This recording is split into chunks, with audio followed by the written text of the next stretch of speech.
A very good evening, everybody, and thank you once again for joining us for one of our Discover Wildlife presentations. This one, I have to say, I'm very much looking forward to, but then I look forward to them all, to be perfectly honest with you.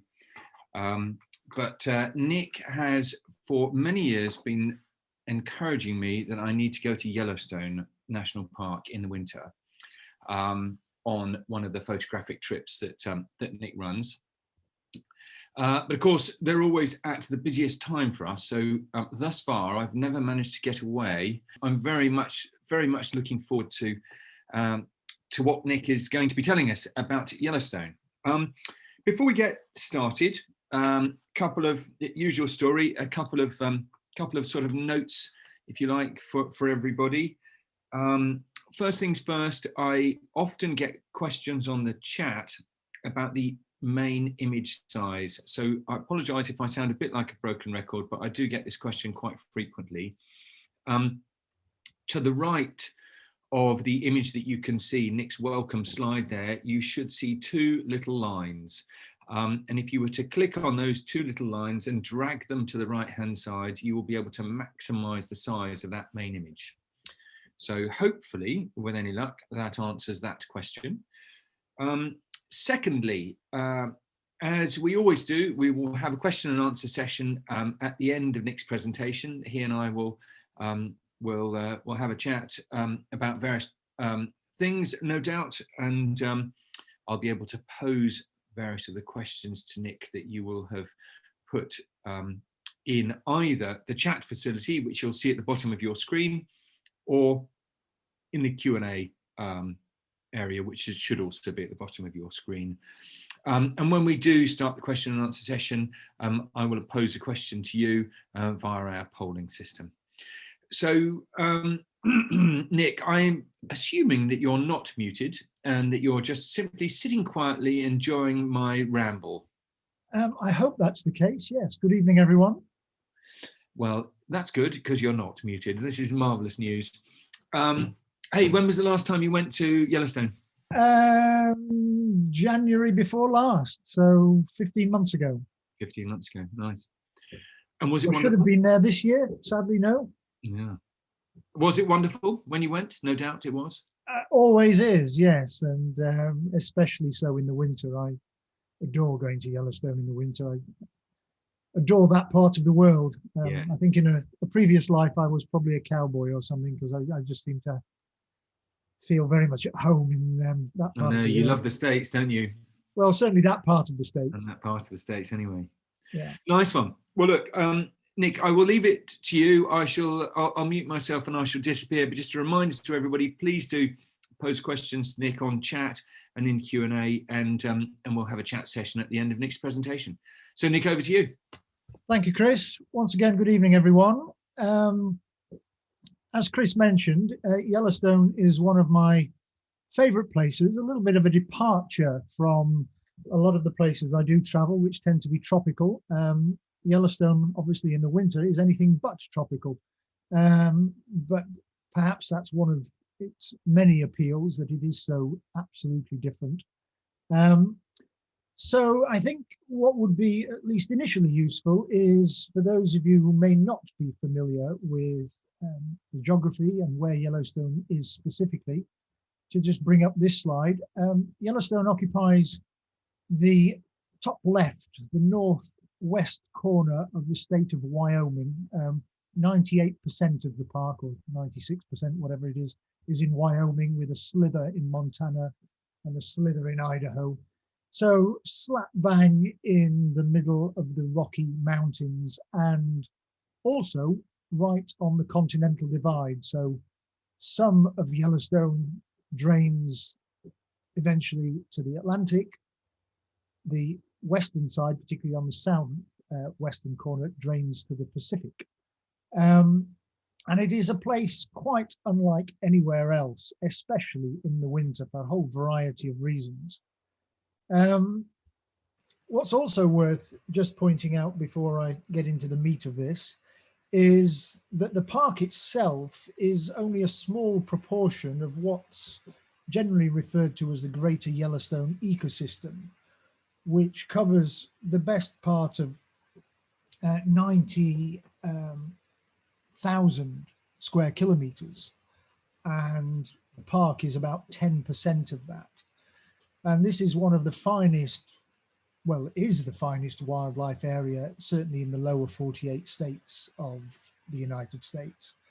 And it's the one place where large mammals certainly occur in good numbers, particularly carnivores, and obviously I'll come on to that.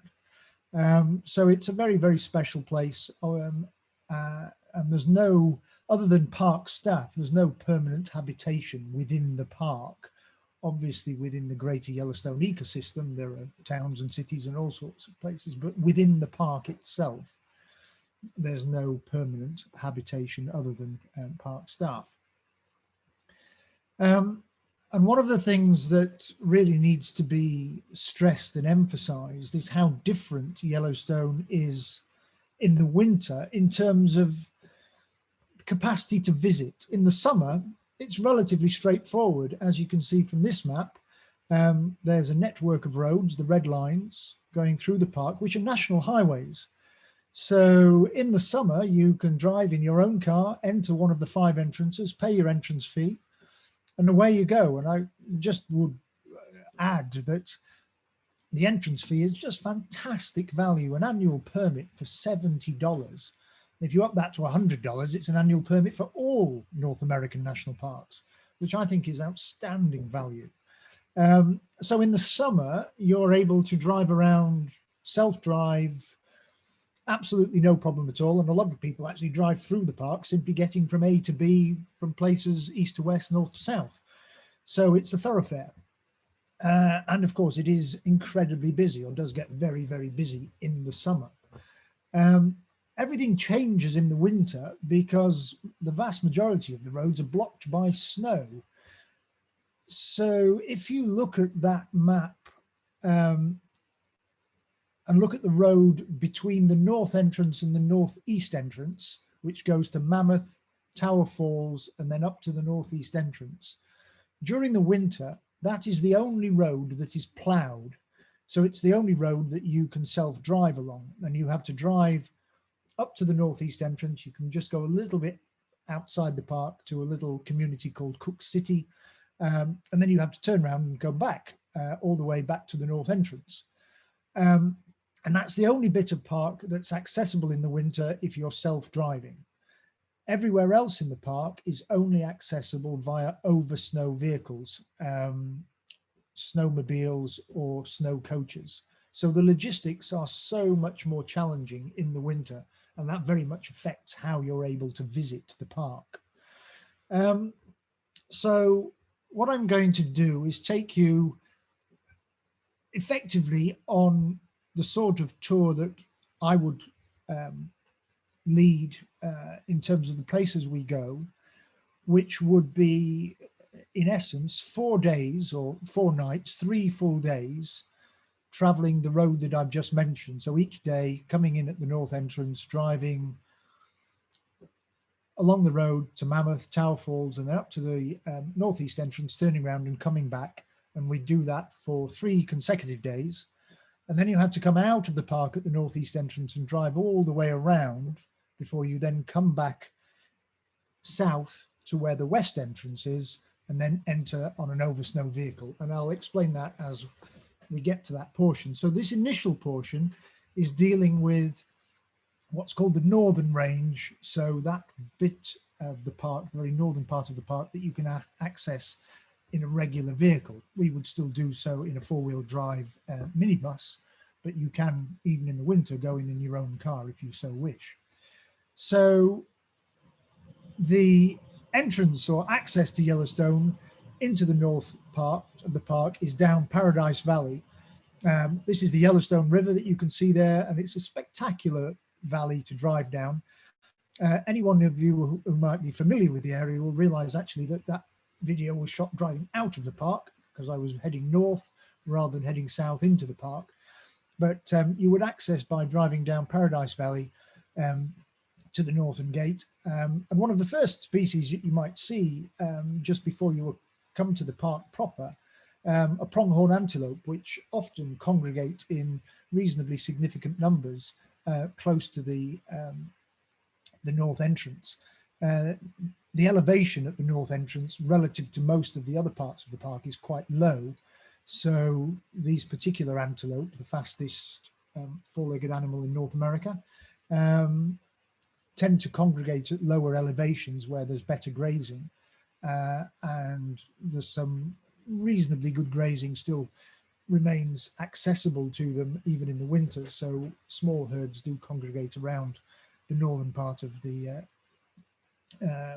near the Northern Gate, which is at a community called Gardner.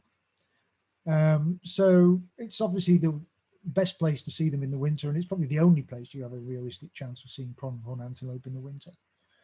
And then the entrance proper is through the famous Roosevelt Arch for the benefit and enjoyment of the people. So the park itself was created, became a national park in 1872 by decree of the then president Ulysses S. Grant. It was the world's first national park. If the United States of America gave us one thing worth celebrating, it's national parks. They came up with the idea and they had the first one. So this is obviously an impressive way to enter the park. And the first place of real note that you would come across is Mammoth, which is where all the park administration takes place. It used to be known as Fort Yellowstone. In its early incarnation, early days, the park was run by the army, the military, and Fort Yellowstone was where the army were based. That stopped being the case around 1920, there or thereabouts, a little before. I think it was 1917, 1918. The park shifted to civilian administration.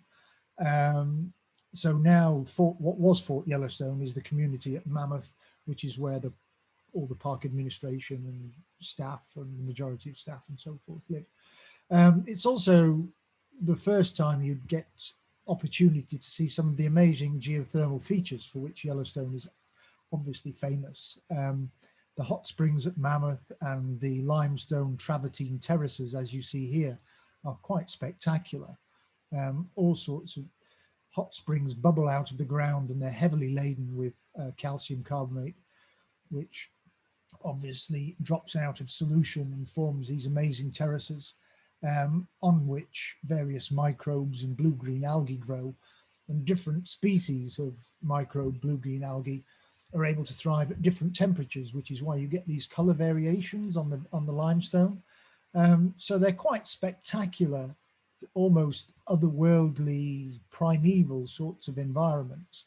And you can well imagine that something like this or approaching this is not dissimilar to how a lot of the earth would have looked way back in distant time when life was nothing more than microbes. So these are some of the spectacular limestone travertine terraces that form at Mammoth. And as I say, the different colors are different species of blue-green algae and microbe and so forth that thrive at different temperatures. And these are constantly shifting because, of course, there's water bubbling out of the ground and dropping calcium carbonate sediment all the time. So every year, the movement of water over the terraces slightly shifts as the terraces build up and the calcium carbonate deposits build up.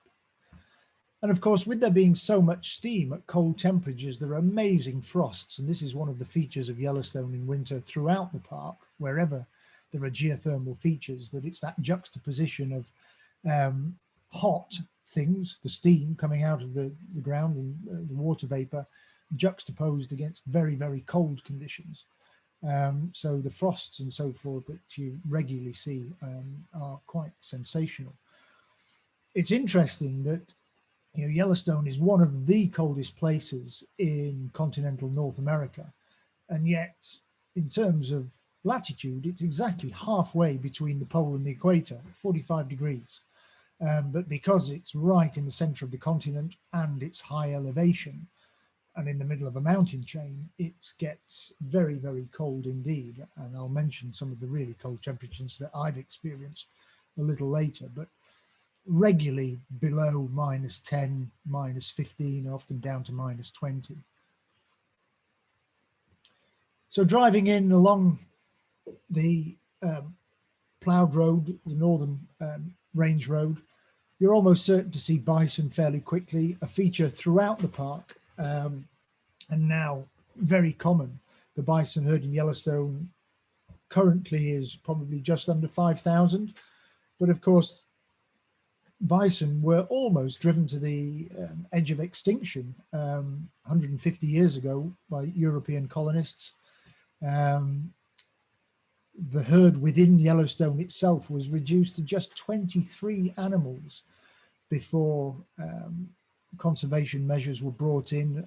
Other animals were brought in, some from zoos, some from other parts of North America, Canada, to bolster the herd, and they've gradually recovered and bred to the point that there are now nearly 5,000 of them. But the wholesale slaughter that took place 150 years ago was quite astounding. It's quite possible that North American bison were the most numerous large mammal to ever exist. Estimates range between 30 and 60 million animals across the North American plains, right across the plains, all the way down to Texas and so forth.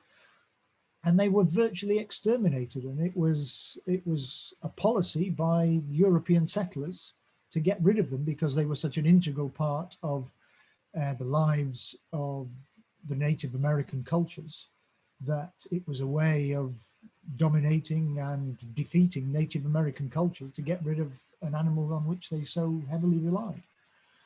And one of the probably the highlights of visiting the northern part of Yellowstone is spending time in the Lamar Valley, which is over towards, if you remember the map, over towards the top right-hand side, where Soda Butte Creek and the Lamar River meet. And there's this wonderful broad valley, which is often one of the wildlife highlights. And many people say it's North America's equivalent of the Serengeti, because it's often so good for wildlife sightings. Lovely flat bottom to the river valley. And of course, in winter, it's always just completely cloaked in snow, cottonwood trees, as you see here. And some examples of the amazing frosts that you might see if there's been particularly cold nights. So hoarfrosts like this are often visible after nights which drop below -20 degrees. And just the most fairy tale scenes that greet you after really cold nights. Lots of bison. Big herds tend to use the Lamar Valley and adjacent areas. So always a place that you're likely to see herds moving around. And of course, in the winter, grazing is so meager that they have to work incredibly hard. And they are on the edge of existence, surviving the cold temperatures and just grazing really coarse, desiccated grass, which barely keeps them alive. So bison in the winter is all about minimizing energy expenditure, because they're able to just take in so few nutrients because of the state of the grass that but they have to expend a lot of energy to get the grass, because they often have to bulldoze the snow out of the way. But nonetheless, you will see herds of females and youngsters, sometimes bulls, bachelor herd like this, moving through from one area to the next as they're trying to find better bits of grazing. And as I mentioned, often they're having to bulldoze large volumes of snow out of the way simply to reach whatever grazing they might find. And it's one of the reasons they've evolved such huge, powerful neck muscles, because they spend 4 or 5 months of the year quite literally using those neck muscles and their massive head to move snow out of the way to reach the grazing beneath. Another animal that you've got a good chance of seeing in the Lamar Valley and adjacent areas is the North American elk, or wapiti, which is a close relative of our red deer, same genus, Cervus, but considerably larger than our red deer. And this is a interesting animal because they used to be way more numerous in Yellowstone at one time. but not anymore, because a more, shall I say, natural balance has been restored, because of the reintroduction of this animal, the wolf, which was exterminated from Yellowstone around the turn of the last century, previous century, but was reintroduced in 1995. And over the last 26 years, numbers have built up. So there are now roughly just under 100, probably. I think the last census that I saw from 2 years ago, there were 94 wolves, split between 8 packs in Yellowstone. But within the greater Yellowstone ecosystem, there were probably 500 wolves. So they've done very, very well. And one of the things that's particularly interesting for anyone interested in ecology is how bringing back wolves has massively altered the dynamic of Yellowstone in general. Wolves were originally exterminated, or one reason was because, of course, they kill not only domestic stock, but they kill things like elk. And elk were highly prized by the hunting fraternity. And so the hunting fraternity didn't like any animals that, wild animals that obviously decimated elk stocks. So elk numbers became artificially high in the park. And as a consequence of that, there was massive overgrazing, particularly around watercourses, rivers and so forth, and a lot of damage around rivers and watercourses, a lot of erosion, because there were just so many elk going down to rivers and so forth to graze, etc. Once the wolf was reintroduced, that balance started to shift, and elk numbers have dropped significantly because they're one of the wolves' favorite prey items. And also the elk, that is, tend to spend far less time around river courses. They tend to spend time higher up, and obviously are much more wary of lower lying areas where wolves may be more prevalent, because they're such a renowned prey item for wolves. And that's had major benefit for other species. So this is an elk that, although you can't see it, is actually being targeted by a pack of wolves. There are wolves dotted around. You can't see them, but they're in around those rocks. And this was something I witnessed a handful of years ago, where the wolves had actually isolated and cornered this elk onto this bluff. And they were just sitting and waiting. And their strategy was simply to sit and wait for several days if needs be. So the elk would become weaker and weaker and weaker because it couldn't go anywhere to graze. And then the wolves would move in. So we actually watched this for, I think it was certainly 2.5 days before we left. And we heard that, however it happened, who knows, the elk eventually did escape. But it's a standard wolf strategy with elk, because obviously the wolves want to expend as little energy as possible. That they just use this as an opportunity to try and harry the elk and weaken them before they actually move in for the kill. But the great benefit of the restored balance of bringing back wolves, or one of the great benefits, was that with fewer elk, the river habitats recovered, and as a consequence, beaver populations in and around the park have massively increased as well, because they really suffered badly when the elk populations were high and river habitats were damaged so much.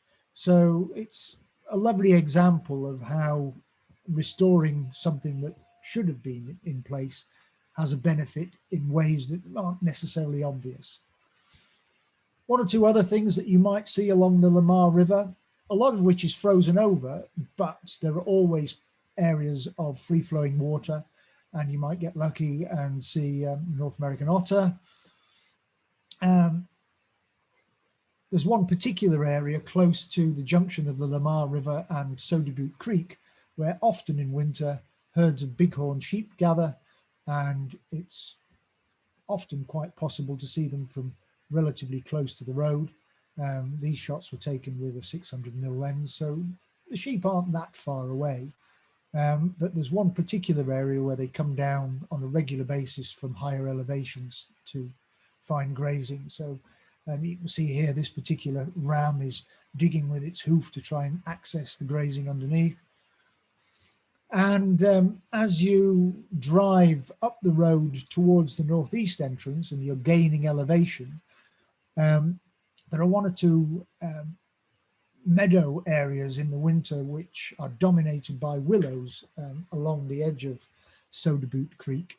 And it's one of the few places there is a reasonable chance of seeing moose that tend to congregate in and around the willows as well.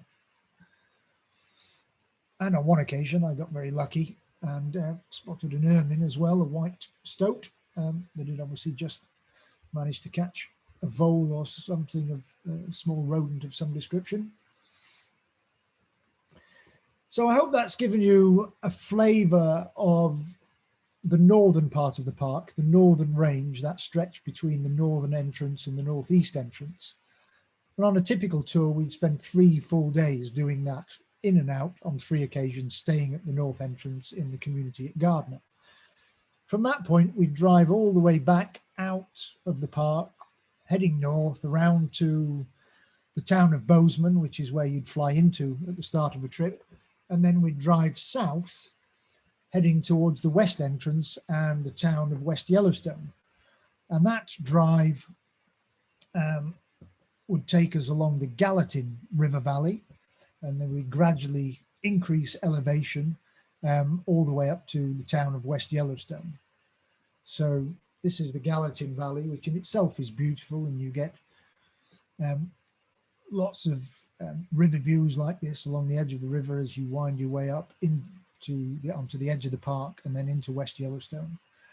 And then from West Yellowstone, all access into the park from that point onwards is in snow vehicles, over snow vehicles, either snowmobiles, if that's what you're choosing to do, which you can do as a day trip, go in and out in snowmobiles, which isn't great for photography, but it's just really what people do if they want to ride a snowmobile and go on a trip. But if you're keen on seeing the park properly, seeing the wildlife, and certainly photographing things, you have to go on a snow coach trip. There are day trips available from West Yellowstone, in and out, but obviously to see it in any sort of depth and detail, you need to be able to go in and stay at one of the handful of lodges that stay open in the winter. There are a couple of lodges that stay open that are run by the parks, the company that has the franchise for running accommodation in the parks, one at Old Faithful and one at Mammoth Hot Springs. We stay at the one at Old Faithful, and then we come on to what I regard as the highlight of the part of my particular trip, where we stay at a camp in the Canyon area, but I'll come on to that later. So this is a typical snow coach, obviously a converted road vehicle. They go very slowly, but obviously that's fine when you're doing a wildlife trip. And the initial part of the journey in from West Yellowstone is along the course of the Madison River, which is another wildlife hotspot. One of the reasons that it's particularly good is the Madison, this is the very upper reaches of the Madison River, which is quite a long river that eventually joins into the same system as the Yellowstone River and becomes the Missouri and then the Mississippi eventually. But the Madison River is formed by the joining of 2 much smaller rivers, one called the Firehole, one called the Gibbon. And both of those rivers are fed by lots of water coming from geothermal features. So it's hot water. And the consequence of that is that the Madison River never freezes. It's relatively warm. So that, of course, attracts quite a lot of wildlife because various things happen along the edge of the river because it's not frozen. So bison are regularly moving either side of the river to patches of grazing, and seeing them across the river is something that happens on a reasonably regular basis. Lots of waterfowl too tend to use the upper Madison River, Canada goose like this, there are goldeneye, various other duck species, buffleheads, mergansers, all sorts of herons and so forth will tend to use the river because it doesn't freeze. And of course, there are fishing eagles as well, bald eagles. The Madison has a reasonably good head of trout and bullheads and so forth. And bald eagles are adept scavengers, so they'll often be picking off bits and pieces that have been killed by larger carnivores as well. This is another place where seeing elk is a distinct possibility, because they will graze in the river and often eat some of the vegetation, the river vegetation, as well as some of the vegetation that is more accessible where the snow has melted close to the river. And I've put this slide in just really as an illustration of how often, how easy it is to get close, in fact, too close to wildlife in Yellowstone.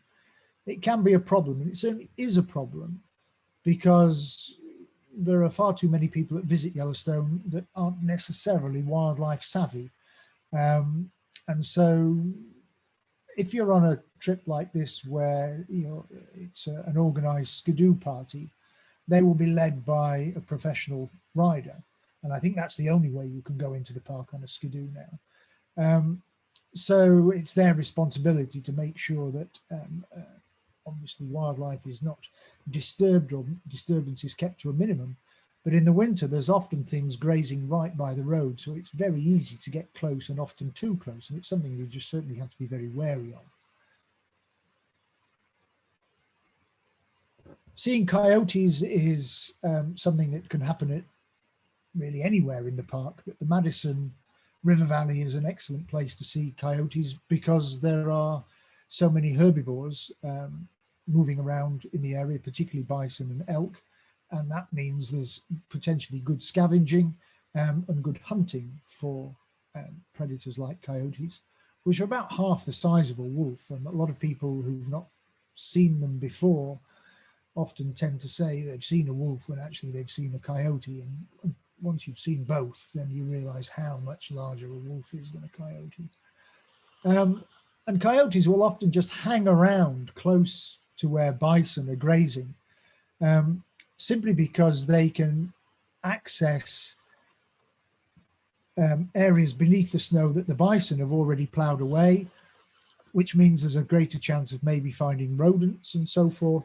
So it's often the case that you'll see coyotes scavenging and hunting in and around herds of bison, where they're hopefully going to get access to rodents beneath the snow, or even scavenge things around. Sometimes I've seen them eating bison dung and so forth, like any dog does.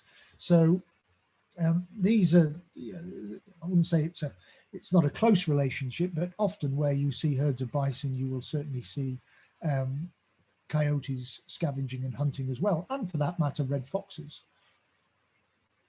So it's just something that is certainly along the Madison River Valley is a relationship, or something that you tend to see on a reasonably regular basis. And here you can see a coyote probably trying to get to a rodent that it's managed to locate underneath the snow. There are rodents scurrying around underneath the snow all the time through networks of tunnels. And of course, they're well insulated, because although you think it would be cold, they're effectively covered by a blanket of snow, and they're able to graze and collect vegetation and take it back to their burrows and so forth. But of course, that amount of rodent movement means there's always something potentially wanting to hunt as well. This was a coyote that I think had found some old carcass that was buried beneath the snow, because it spent an inordinate amount of time actually trying to excavate into this deep snowpack to find whatever was beneath. As I say, at times you can get very, very close. This shot was actually taken out of the vehicle because it was so close. As I mentioned, because the river doesn't freeze, it's a very good place to see water birds, herons, and particularly waterfowl. This is a great blue heron, another shot of a great blue heron, and various waterfowl, which means this particular part of the park along the Madison is also the best place to look for bobcats, because they come down to the river's edge to hunt waterfowl often. Certainly not something you would ever guarantee being able to see, but once in a while, I'd say on average, once every 3 trips I've done to Yellowstone, we've managed to see a bobcat. Some years they're seen far more often for whatever reason. but obviously utterly spectacular. And you have to put in a lot of time because they're obviously well camouflaged and not easy to see. But once you know one is active along the river, it's a question of just riding slowly up and down the river, constantly scanning in and around log piles and reed beds and so forth, where the bobcat might be lying in wait and, to hunt waterfowl. So these were shots from 2 different encounters with a fantastic bobcat, one of the most beautiful cats you could ever imagine, that was also very tolerant. So I was out of the vehicle here, and it was wandering down the riverbank and then wandered through the forest and up and around and came back to the riverbank.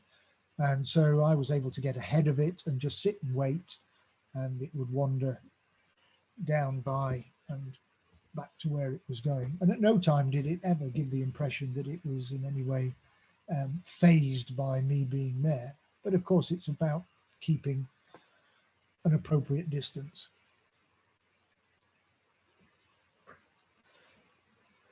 So the bit that I've just described is really between the west entrance and Madison on that map, which is Madison Junction, which is where the Firehole River and the Gibbon River meet. And then the next portion of the journey would be from Madison south to Old Faithful, which is along the river valley of the Firehole River, which really is one of the most magical parts of Yellowstone, because it's got perhaps the greatest concentration of geothermal features, geysers and hot springs and so forth. And it's also particularly rich in wildlife. So the juxtaposition of the hot springs, geothermal features and the wildlife make for some absolutely magical scenes, as you can see here. And scenes that are unlike anywhere else in the world. Yellowstone has, I can't remember the figure, it's something like 60–70% of all the world's geothermal features. It's just the most amazing place because it's sitting on, it's this giant volcano. And beneath the ground there is this huge magma chamber that one day will go bang, and it's fueling this bubbling water that boils beneath the Earth's surface and then comes up to the surface and is released through these various geothermal features. So the Firehole River is again another place to look for herds of bison crossing back and forth across the river. And this, believe it or not, even though the air temperature might be minus 20 degrees, the water temperature is relatively warm. It never freezes, and I wouldn't say it's like sticking your hand under a hot tap, but you can certainly feel that it is significantly warm. Often the bison use the road. You see a national park member of staff coming past on a skidoo, but often they're found wandering down the road because they've learned, of course, that the walking is much easier on the roads than it is through deep snow. So here are some of the geothermal features. This is one of the hot springs. There are 3 really concentrated geyser basins within the Firehole Valley. This, I think, is Lower Geyser Basin. And at all of these, there are boardwalk areas that allow you to access and walk around so you can get much better views and see all the geothermal activity. Some of the features aren't active very often. Some of them are permanently active. And there are guides available to tell you which ones are going to be erupting when. I can't remember the name of this particular one, but this one is bubbling away on a regular basis and shoots water into the air every 10 or 15 minutes. Some far less frequently, some far more frequently. And then there are lots of different types of geothermal feature, not only geysers, there are mud pots and mud volcanoes and hot springs, and all of which occur under different conditions at different temperatures. This is where several hot springs come together at one of the really big geothermal features at Midway Geyser Basin at Excelsior Geyser, and then the water flows from the geyser into the Firehole River. So there's an indication or illustration of why that river is so warm, because there are tens and tens and tens of liters of boiling water being discharged into the river every second almost. So it's just artificially maintained at such a high temperature, the river that is. The flow of such hot water also affects adjacent habitats. This is an area of trees that are particularly renowned and unmistakable. They're called the bobby socks trees, that have been killed when hot springs, through movement in the Earth's crust or whatever, were diverted, and therefore surface water was diverted and actually flowed through an area of forest for a period of time, and it killed these trees. So in various places along the Firehole Valley, you see these fantastic stands of dead trees, almost look like they've been petrified, that are, I'm not quite sure how old they are, they're probably 100 plus years old, I'm not really sure. But they just stand as sort of testament to how conditions and so forth have fluctuated and changed. And this is one particular area where they're very dense, and an entire stand of forest was killed when watercourses changed their direction and started flowing right through the root systems of these trees. And then gradually, before they were killed, the trees started taking up the water from the hot springs, and then the calcium carbonate in that water was deposited, which is why the bases of these trees often have white rings around them. And on really cold mornings, these are fantastic areas to get out and take pictures, because the frosts are so intense, and you've got these wonderful sort of forests of well, just dead trees that are so stark, and it just allows you to be really creative and all sorts of photographic opportunities if you want to become arty with the various shadows and tree trunks and so forth. So it's just beautiful area to indulge a bit of creative photography. Here's one I converted to black and white for obvious reasons. And then gradually a little higher up into the upper portion of the Firehole River Valley, getting right up towards the Old Faithful area, and this is Upper Giza Basin. And as you can see, this is the Firehole River, and so many geothermal features. Just about every portion of land has a little bit of steam being released somewhere, a bit of boiling water bubbling out of it, and then in other places they're much larger and really distinct features. Again, somewhere that you're likely to come across coyotes.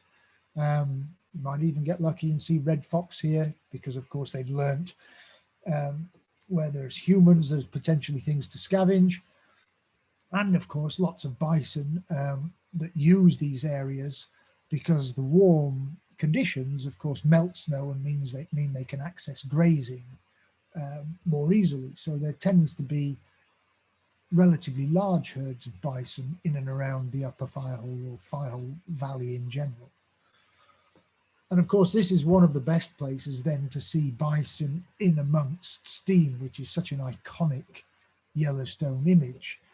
And if you get lucky when you're staying at Old Faithful at the Snow Lodge, the conditions that you really dream about are if the temperatures, the nighttime temperatures, really, really plummet, and you get a particularly cold spell. And by really plummet, I mean get down to minus 25 at night. And that's minus 25 degrees C. And then you've got a chance of first thing in the morning seeing bison completely encrusted in frost, because of course they're just sitting on the ground or standing, enveloped by all of the steam that's being produced by the hot geothermal features. And then at temperatures at minus 25, that steam is then freezing as hoarfrost all over the bison. And if you get lucky and get those conditions, which don't happen that often, that it's that cold, but when it does, it just means you've got a chance of getting these wonderful shots of the bison. Now, you've got to be out early in the morning to get this, because of course, as soon as the sun comes up, the temperatures start to warm and the frost will melt. So you've got to be out just before first light, And really, you've got a period of between sort of 7:15, 7:45 in the morning, and about 8:30 in the morning. And that's it, because any later than that and the frost will have melted on the bison.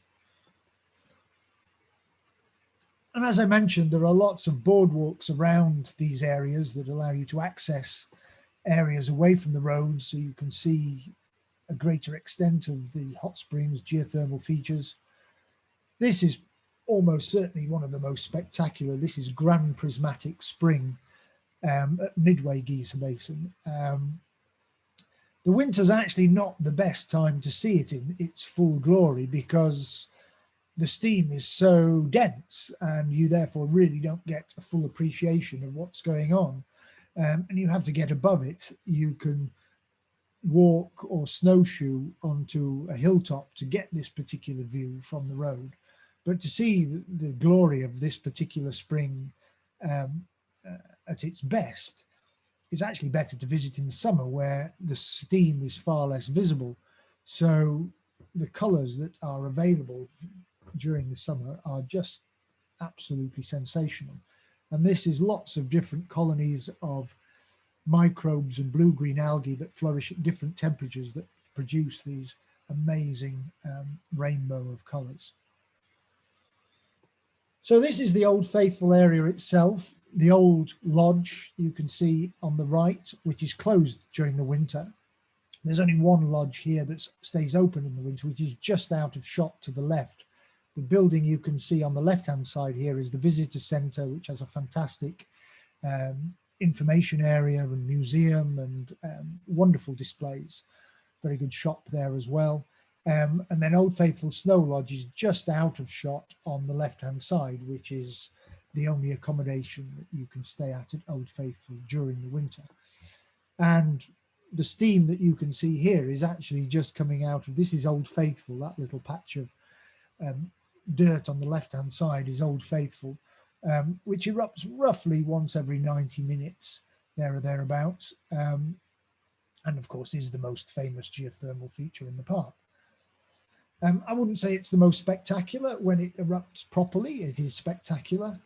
This isn't a particularly spectacular eruption, but nonetheless, it's obviously something that you have to go and see when you're there. And it's literally just a 5-minute walk, not even that, from the lodge, so very easy to access. It's worth just pointing out that when staying at Old Faithful, again, we spend 4 nights at Old Faithful Snow Lodge, so 3 full days. And we have one of those days not going out in the vehicles, just using to walk around the area, because there are so many geothermal features here and so much to see and so much wildlife to see that you can really do it without the need of a vehicle and just walk around either in boots, or if you want to don a pair of snowshoes and access areas that are a little further afield, that's fine.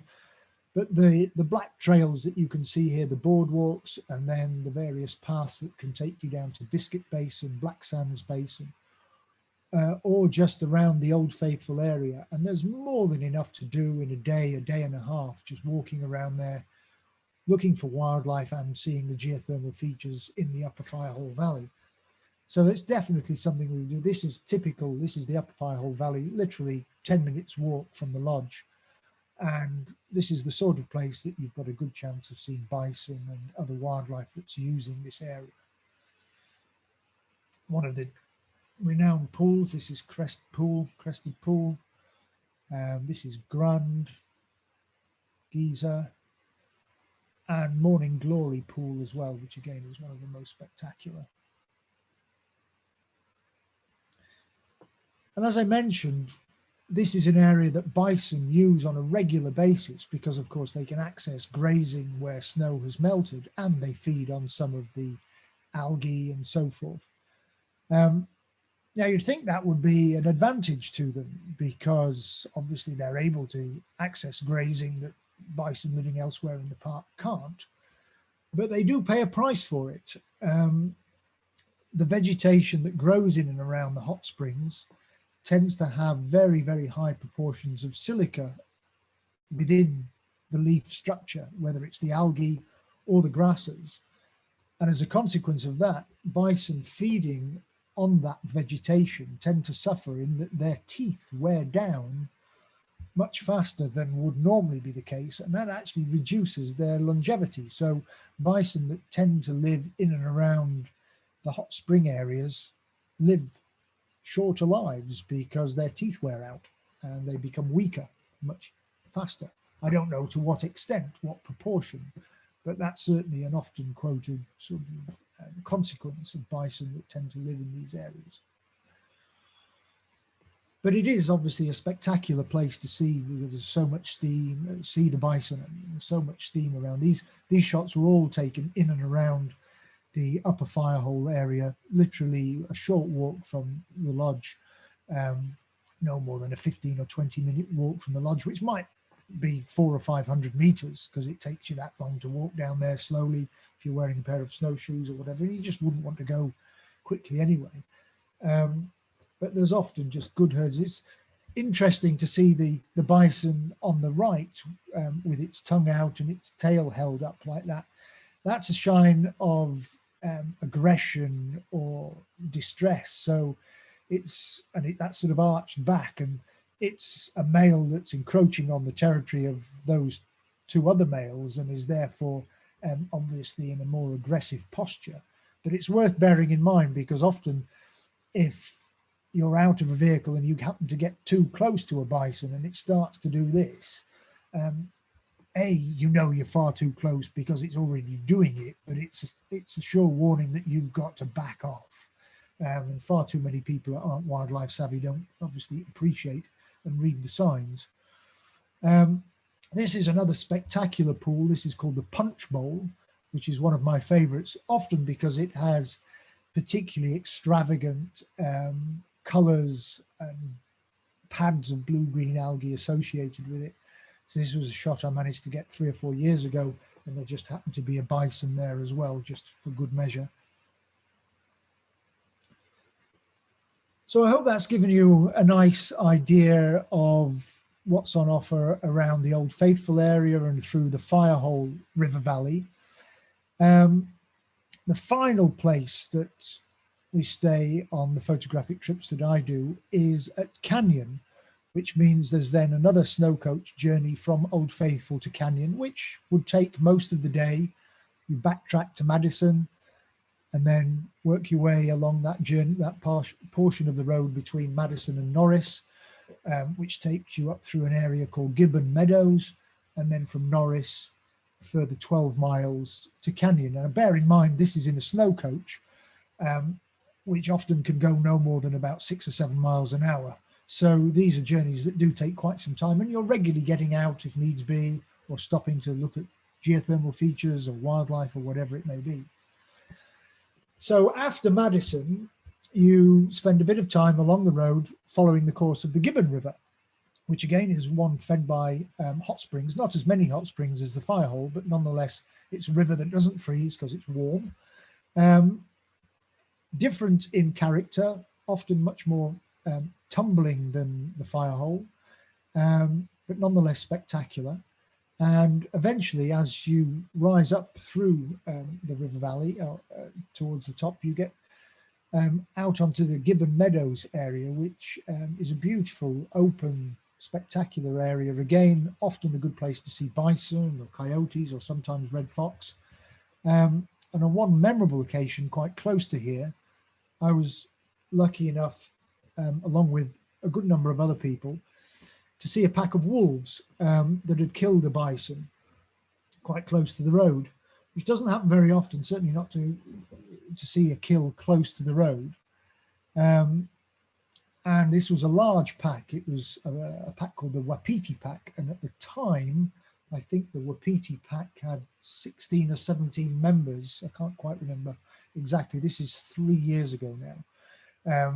The wolf numbers and pack numbers fluctuate year by year, but we were able to watch at a distance the full pack actually moving around. Those that had been lucky enough to get to the scene really early had seen all of the pack feeding on the bison that they killed. By the time we got there, there were fewer animals actually feeding on the kill. Here's just an idea of the wolf packs. This is of 2019. This was the latest figure I could find. But each year, the areas the wolf packs move around in, and the composition of the wolf packs tends to change. So, as mentioned, there are currently 8 packs in the park. So this might be slightly dated. How many there? There's 8 there. But numbers within those packs move around and change around. So this was the Wapiti pack, as I mentioned, and as this particular kill was about 70 or 80 meters off the road. So there was quite a crowd of people that gathered on the road, and there were park rangers and so forth, making sure people didn't venture too close and so forth. So everyone was standing on the road in snow coaches or had come on snowmobiles, and the wolves were happily feeding away.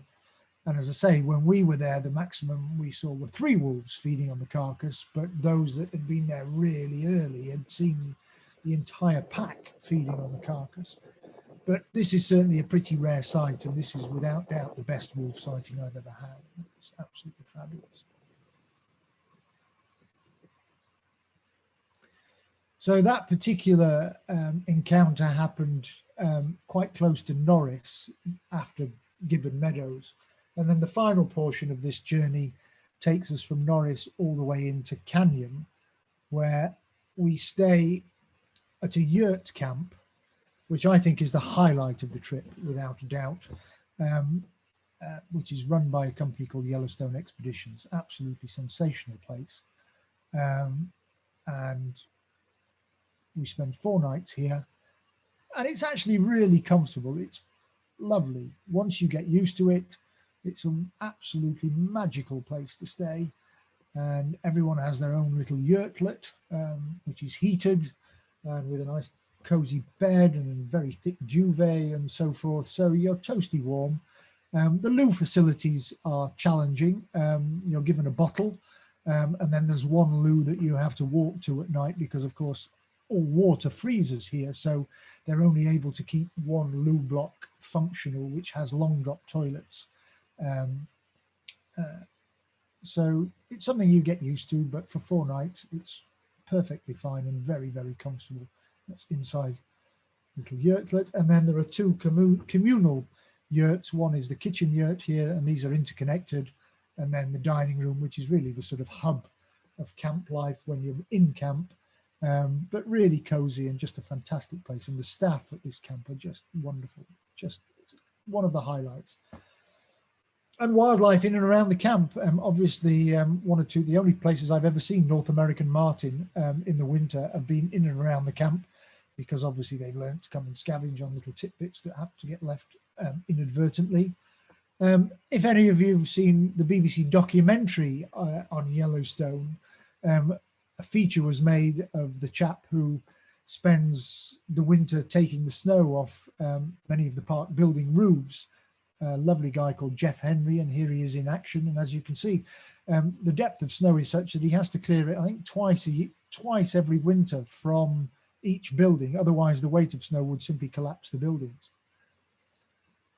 But the photographic opportunities in and around this particular area, where you're very close to the Grand Canyon of the Yellowstone, are just sensational. And because there's nobody else here, there's no other human habitation for 30 kilometers, 35 kilometers. The nearest other people staying in the park are back at Old Faithful Snow Lodge. So you have this place to yourself. And it's only in the middle of the day, when day visitors can get for a couple of hours, that you appreciate there's anyone else there. The rest of the time you feel like this entire central part of the park is your own, and you can wander around close to camp, photograph to your heart's content. And literally a 5-minute drive or 15-minute walk from camp is the Grand Canyon of the Yellowstone River, which is just the most spectacular place, absolutely sensational. And where the Yellowstone River forms 2 huge waterfalls, which partially freeze during the winter. So it's just the most mesmeric place, jaw-droppingly beautiful. And again, if you've seen the wonderful BBC documentary, there was some lovely footage of otters sliding down the waterfall. And if you look really closely here in the center bottom of the picture, you can see the otters actually coming down a slide. This shot was taken with my 600mm lens with teleconverters and everything I'd got. But it's obviously still, the otters are still very small in the frame because it's a long way away. But nonetheless, if you get lucky, you might just see the otters moving around the falls. The rim of the Grand Canyon is also one of the places, the only place I know of, you might see this amazing phenomenon called a sun pillar, which only happens under very specific atmospheric conditions. The air temperature has to be around minus 25 degrees centigrade, Celsius. It has to be a clear night. There's lots of spray in the air and ice crystals in the air of a certain size because of the particular temperature. And then when the sun comes up just over the horizon, there's some peculiar form of diffraction occurs, and it appears like a beam of light is actually coming out of the sky and striking this tree. It's quite the most sensational thing to see. I've only seen it twice because the conditions have to be just right. And of course, you're staying in camp for just 4 nights. So those two things don't always align, but once in a while you might get lucky. And it really is the most amazing thing to see. It's otherworldly. And on one occasion, after we'd seen this in the morning, we decided to go down to the viewpoint over the Grand Canyon of the Yellowstone at night because there was a full moon. And we just thought how lovely it would be to see the Grand Canyon by full moon. And lo and behold, there was a sun pillar by moonlight as well. How can it be a sun pillar? A moon pillar by moonlight. And the people in camp had said they'd never seen this before. And I've certainly never seen any other photographs of it because it's probably a phenomenon that happens so infrequently. But when staying in camp, which is at Canyon in the center of the park, most of the wildlife watching is done on that bit of road heading south from Canyon down towards Fishing Bridge and then just past Fishing Bridge on the edge of Yellowstone Lake. And that's following the course of the upper Yellowstone River through an area called Hayden Valley, which again is another incredibly rich wildlife area in winter. So this is the upper Yellowstone River just as it's about to open into Hayden Valley, the lovely red fox hunting. Because again, this is an area of river that doesn't freeze, very good for waterfowl, particularly trumpeter swans. So large numbers, large herds of trumpeter swans often congregate in the winter on the upper Yellowstone.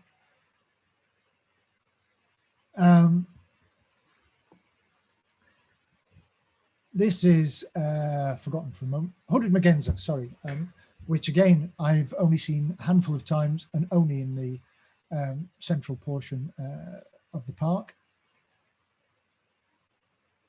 North American dipper as well, regularly seen, and common goldeneye. I'm just aware I'm just getting a bit late on time here, so I might have to just rush a little bit here. But this is undoubtedly one of the best places to see otters. There's a particular bridge over the river here called the Chittenden Bridge. And if you spend time on the bridge, scouring up and downstream, there's often otters visible because there's a halt very close to the bridge.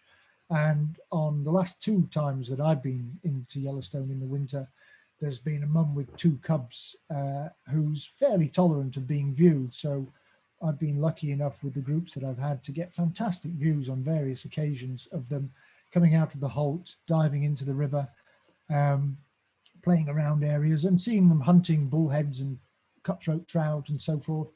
And then often they'll head upstream where the road follows the course of the river. And there are places where you can literally stand, albeit thigh deep in snow, and the otters will happily just swim past you like this and come out of holes by the river,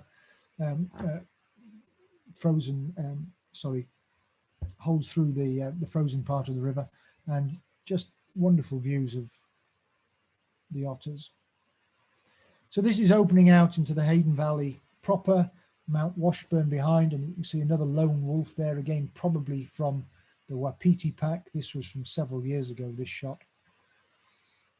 And this can be a pretty raw place when the weather closes in. It's not always nice and sunny, as you can see. When blizzards come in, this is a pretty raw place to be, and often get complete whiteouts because you're much higher in elevation here. This is where the temperatures can get really, really cold. The coldest I've experienced staying in camp was minus 42 degrees one morning, but it's often minus 25 and minus 30. But first thing in the morning, when it's clear and there are mists and cloud inversions, temperature inversions, etc., the photography opportunities are sensational because it is just so, so beautiful. And of course, amazing hoarfrosts covering some of the lodgepole pines and the cottonwoods and so forth. This is a very famous lodgepole pine which split right in the middle of the Hayden Valley, which is often used as a cornerstone for a photograph, and these wonderful snow-covered hills behind. And of course, these are hills that never get walked on, so the snow is always completely free of human tracks. The only tracks you'll see across here are animal tracks. And just beautiful with cornices and so forth, just beautiful opportunities for photography. There's almost certainly going to be a herd of bison somewhere in the Hayden Valley, and as you can see, ploughing the snow away to get to better grazing. This particular herd spent all 4 days on I think, on the particular visit in this one area, because of course they're just trying to maximize or minimize energy loss and maximize whatever nutrition they can find. But on clear days, you just get a chance to offset amazing blue skies with the animal wildlife and so forth. Herds of bison moving up slope, and they'll come close to the road as well. This is a female with a calf. But of course, the most spectacular, I always think, are the big bulls, and after a really cold night, you might get them covered in frost too.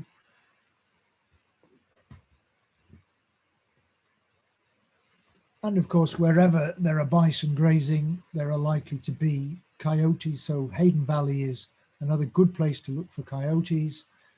They're often moving in and around or through Hayden Valley when there are bison herds. But it's the best place, I think, to look for red foxes. And certainly during the course of the trips I do, we spend a lot of time in the Hayden Valley looking for foxes, which often means spending a lot of time searching with binoculars and telescopes. And then when you see one, it's a question of waiting and hoping that it's going to gradually move closer to the road. And one or two individuals can be very tolerant, so you can get pretty close to them, but it's a question of sitting on the road and waiting for them to come and walk past you. And it requires a lot of time to watch them and follow their behavior. And they're out there hunting for rodents, because underneath the snow, there's a labyrinth of rodent tunnels that are used by numerous different species. And that's what the foxes are primarily after. But again, they tend to associate with bison as well because of the broken snow and the chance of getting easier access to some of those rodents. But with patience and a bit of luck, the opportunities to photograph red foxes are fantastic. And of course, they just look so luxuriant because their coats are so thick and dense against the cold. So they look so different to our foxes. They're the same thing, same species, but they just look so spectacular because of how luxuriant their coats are. So as you can see, I've spent a lot of time and effort trying to get really nice pictures of foxes. And when the weather really closes in, nice moody skies and blustery conditions, you can see how hard life is when they're battling the snow. So as you leave the Hayden Valley, heading south towards Fishing Bridge, another area of geothermal features, another area called mud volcanoes where Yellowstone River and lots of geothermal features come together. Another good place to look for trumpeter swans. Bald eagles too are often seen in this particular area. And of course, more coyotes, particularly around Mud Volcano, where they're hunting in and around areas where the snow is nothing like as deep or dense. going back to the foxes, just to finish off with, there's one element or one aspect of fox behavior that, of course, you're trying to or hoping to see and photograph more than anything else. And it's a question of sitting and waiting. This was a fox that we watched sleep for a long time before it got up and started being active, and you're waiting and hoping they're going to start hunting. You want them to start hunting for rodents, to start mousing. And it's just a question of following and following and following, and then watching their behavior, because this is the sort of thing that you're after, waiting for them to actually hunt.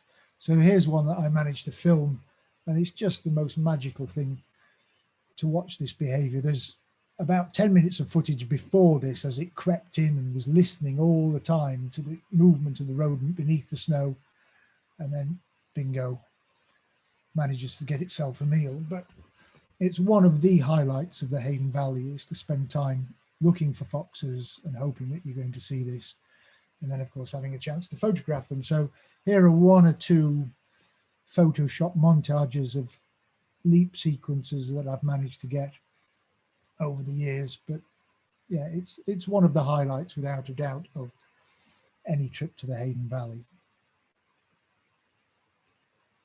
And I just thought on one occasion I'd see if I could recreate it, but I think a fox does it an awful lot better than me. I've got a lot to learn. I didn't come up with anything.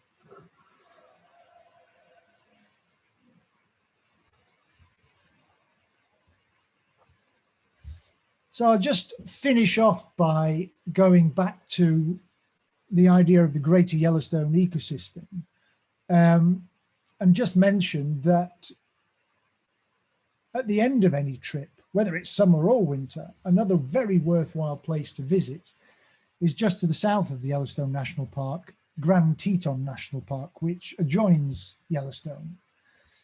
And in the winter, in the summer, it's spectacular. It's the valley of the Snake River, but it's the Teton Mountains, which are just one of the most spectacular mountain ranges you're ever likely to see, because they're freestanding, and so they, you just see them in all their glory. And you can stay at an amazing town called Jackson Hole, which is real rich man's playground, but it's a fantastic place, full of very wildlife savvy people, lovely art galleries, wildlife art galleries, and the most sensational wildlife art museum, National Museum of Wildlife Art. So there's an awful lot of wildlife stuff goes on in and around Jackson Hole. They have a big wildlife film festival there on a regular basis. It's just the most stunningly beautiful place, and a wonderful place to see more wildlife. So again, bison are often something you're likely to see down in the Snake Valley with the Tetons in the background. It's a really good place to look for moose, often just outside Jackson Hole. Elk in the winter, there's an elk refuge with vast herds of elk that are visible. And if you get really, really lucky, you can even see wolves there. So this was one particular sighting of a lone wolf that I had crossing the plains, not that far outside Jackson. So it's well worth considering doing that as an optional add-on if you were doing a trip to the Yellowstone at any time, but in particular in the winter. So I'll call a halt there and bring Chris back into the fray. I'm sure there are some questions that we can answer if any of you have posted any or would like to ask any. I'll just give myself a plug by mentioning those are the next tours in play, presuming or assuming we are allowed to travel to the United States by next January. And there are places available on both of those. Wow. You, Chris. Nick, thank you very, very much. What a wonderful tour of Yellowstone National Park, the home of Yogi Bear. The home of Yogi. Not in the winter, of course, because they're all asleep. Exactly. Yeah. No, that's honestly, Nick, that's fantastic. Absolutely brilliant. I love the red foxes. Aren't they amazing? They really, they've got the most wonderful fur coats on. I think of all of the animals that I get to see in Yellowstone in the winter, they're always my favorite. I just think they're just stunningly beautiful, and when you get to see that particular aspect of behavior, it's real cherry on top. Oh yeah, absolutely. No, I can see that. Goodness gracious, that's a reason to go just in itself, isn't it? Absolutely. I mean, it's not something I could guarantee, because there certainly have been trips where I don't think we've done a trip where we've not seen a red fox, but we've certainly done trips where we've not seen them mousing. So, but you, more often than not we do, but you might miss out. It's just, you know, obviously luck of the draw. I was just going to read out one or two other comments that have come in on chat. What stunning photos. Thank you so much, Nick. Superb photos and talk. And quite specifically something which I think you may have just answered, which is a message from Anne, a chat message from Anne, question from Anne. Have you seen red foxes on every trip? I think I can safely say we've seen red foxes on every trip. We've not seen them mousing on every trip. Not necessarily that behaviour. No, but I'm struggling to think if we've ever missed out on seeing them. Fantastic. So, okay, on to, did you say you do have the provisional dates for 23? We don't actually. They've not been, obviously, under current circumstances with things not being certain, we don't yet have those dates. Okay, they'll be coming. They're coming in. Coming. But the trips are always January into early February. Yeah, of course, of course. So look, a number of questions are coming up and were indeed already in place. So let's just have a think about where to start. One of the first questions I was going to ask you, which was posed by somebody early on, in actual fact, I think you've really answered, but options to extend, which in actual fact, you rather skillfully answered right at the very end there in respect of Grand Tetons National Park, which also looks magnificent. Other possibilities? At that time of year, perhaps quite difficult. That time of year, challenging. Even going to Grand Teton is a bit of a challenge, because you would have flown into Bozeman, and realistically you then have to hire a car and drive from Bozeman down to Jackson, which would take you the best part of probably 8 hours in the winter, because the direct routes are closed. And then you'd obviously have to drive back. So it's a fair old trek, but having a hire car would then mean you'd be able to drive the one road that stays open up back towards the southern gate of Yellowstone, and that's between Jackson Hole and that gate is where you're going to see the wildlife. So when I've done it under my own steam, that's exactly what I've done. Hired a car, driven down to Jackson, stayed there for 4 or 5 nights, and then gone back. And that makes a really nice little add-on. There are companies that you can book and do the trips with. The only thing I would say is that the companies based in Jackson are extortionately expensive. And therefore to some degree. We actually looked at doing it as a group add-on and decided not to, because it just became so ridiculously expensive because of what you were being forced to buy into. So it's actually much better to do it as a private add-on with a private car. Quite frankly, which we could rearrange, I know, but doing it as a group option is frankly not viable. Well, it's quite nice to have a, absolutely, to do the group for part of a trip and then do a tailor-made extension. Absolutely. So okay, all right, that's super. One or two questions we've had in respect of the accommodations, Nick. How many rooms are there at Snow Lodge, and the number of rooms at the yurt camp? One or two people saying they're a little bit concerned about sharing bathroom facilities, but I mean, that's isn't it?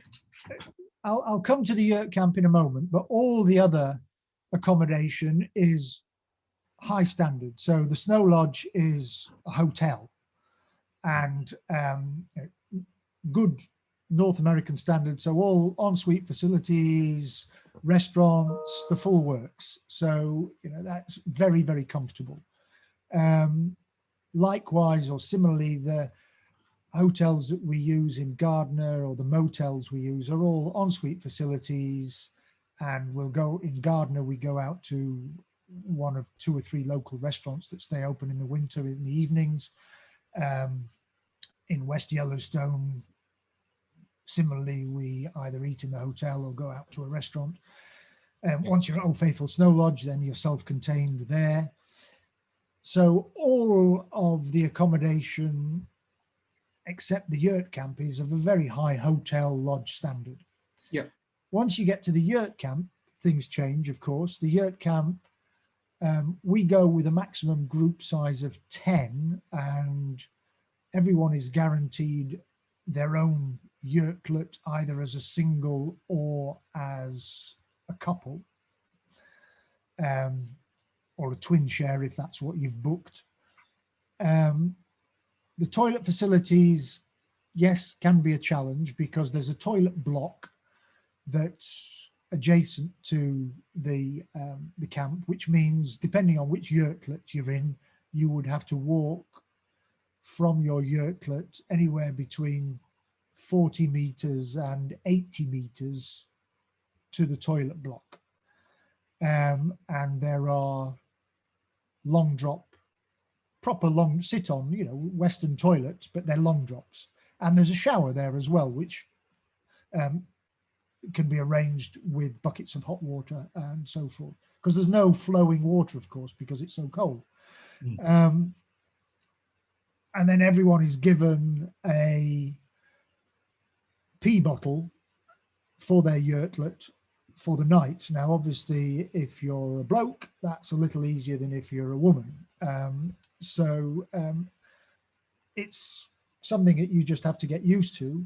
A short drive away from the camp is a toilet block that is run by the National Park, which stays open 24 hours a day. So it's possible to visit that as well. But obviously, it's in the night that most people are concerned.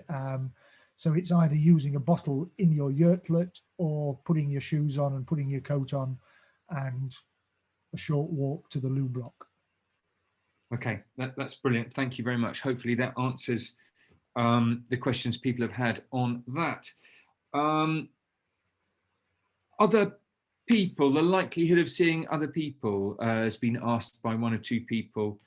Okay. Well, you know, sort of the populace, if you like, tourism populace in the park when you're there. Okay. Well, obviously, winter compared to summer, it's a tiny proportion. Of course. Yeah. How many people you see does depend on which bit of the park you're in. So the northern section, the first bit that I covered, where you can self-drive, is without doubt the busiest part of the park in the winter, because anyone can come in their own car.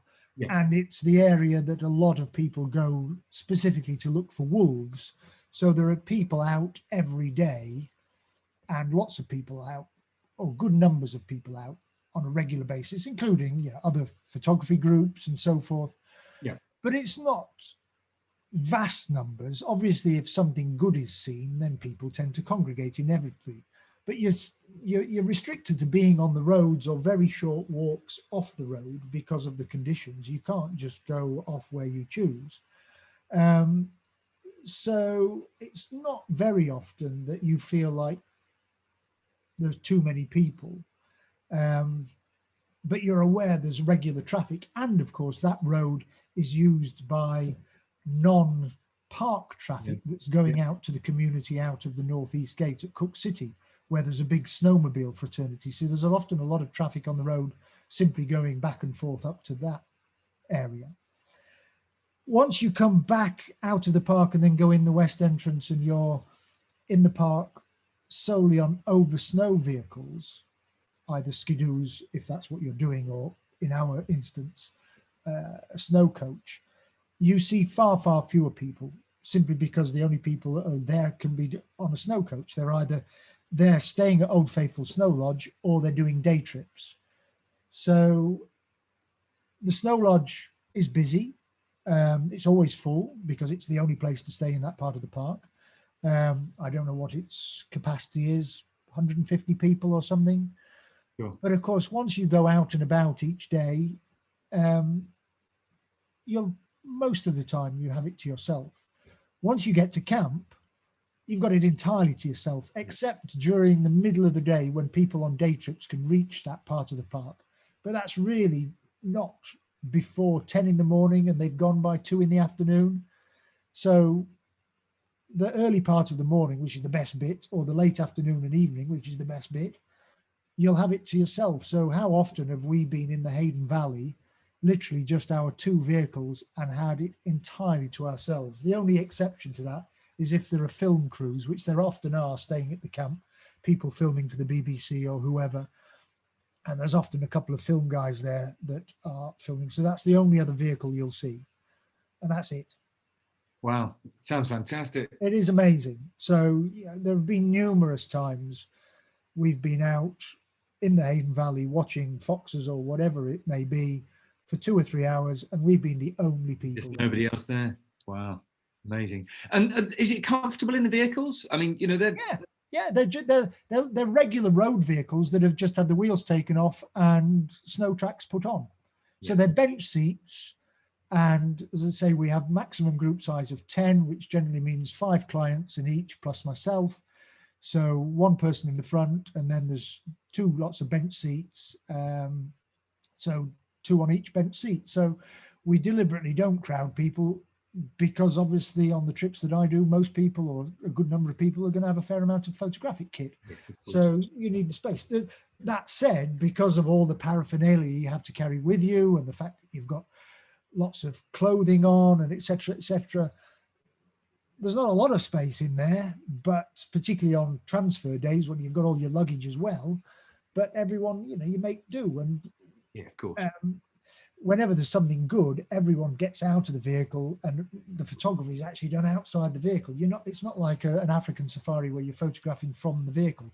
No, you're getting out to actually take the pictures. And even at wolf sightings? Even at wolf sightings, as long as the wolf's not next to the road, the official park regulation is that you should not be closer than 100 meters to bears or wolves, and I think it's 25 meters to anything else. Now, obviously, that's 25 meters is still far too close for some animals. You wouldn't want to be 25 meters away from a male bison, for instance. No. Sometimes a fox will wander by, and you know, if you're sat on the road, foxes sometimes walk by 10 meters away, but you have to be sat down and still, and then they'll just walk by. But ordinarily, you would never get closer than those regulations. And sometimes with wolves, you know, even 100 meters is not far enough. You need to be further away than that. But sightings that close of wolves are very, very rare. Yeah, fair enough. So the other pressing question on many people's minds relates to clothing and equipment, because of course, like you're saying, the temperatures are super duper cold. And that's a great photo of you that we're looking at the moment. Of course, you're well and truly wrapped up. Yes, wrapped up like a wrapped up in a sleeping bag almost. Yeah, one of these lovely warm snuggly coats. Can you tell us a bit about that? You know, what clothing do you recommend? So you definitely need proper snow footwear, snow boots, so thermally insulated boots, because you do spend a lot of time standing in snow, standing outside. And the first mistake I made on my very first winter trip to Yellowstone was thinking a regular pair of walking boots with a couple of pairs of thick socks will be enough. I was miserable because I had just feet like ice blocks for the entire time. So I definitely suggest a proper pair of snow shoes or boots, and then just proper thermal kit. So you want thermal underwear, waterproof over trousers, certainly some padded trousers, and then the sorts of regular, you know, a down jacket or fleeces. Layers is what you want, because when you're outside, it's cold. Of course, when you get back in the vehicle, you warm up and then you want to take stuff off. Yeah. But when you're outside, and you can be outside for as long as you choose to be outside, it gets damn cold. You need gloves and everything.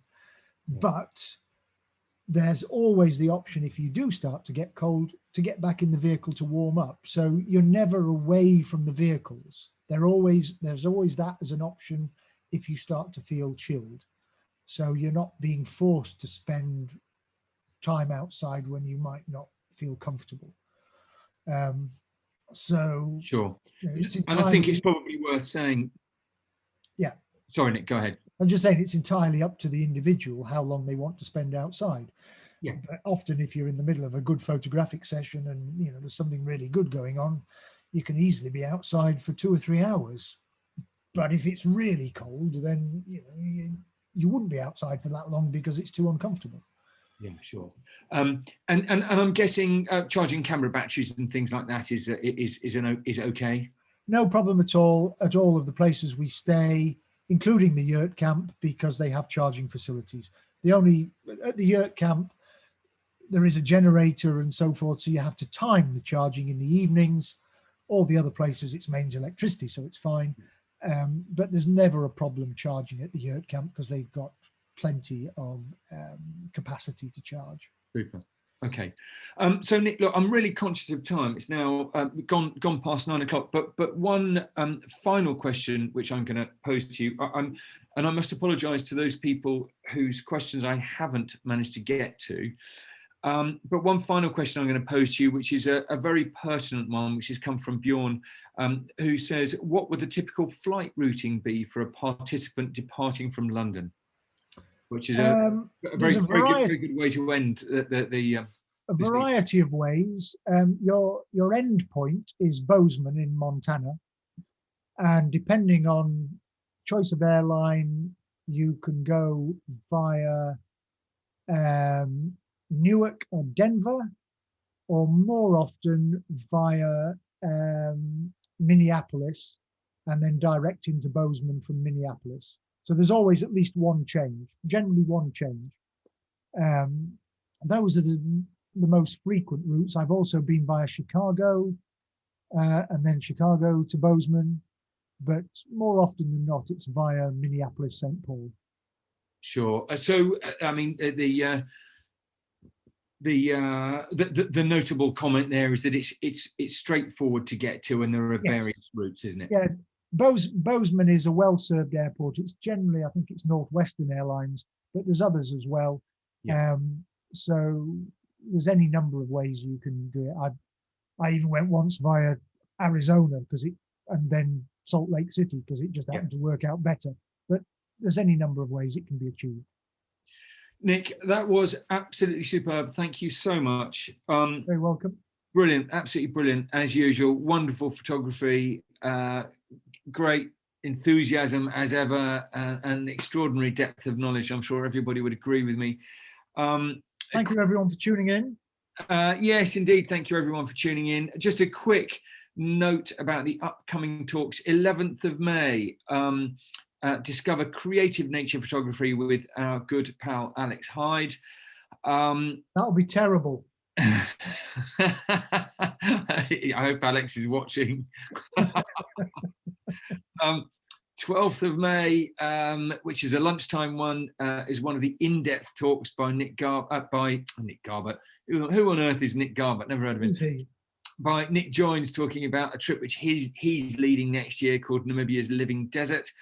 And then on the 13th, Brett Sharman talking about Australia. So look, thank you so much, everybody, for joining us. Nick, once again, thank you so much. Apologies if we didn't manage to get all of your questions, but we will get to them over the course of the next 24 or 48 hours. We can always email answers, etc., if needs be. Absolutely right. Absolutely right. Nick, thank you so much. Thank you, everybody. Good evening.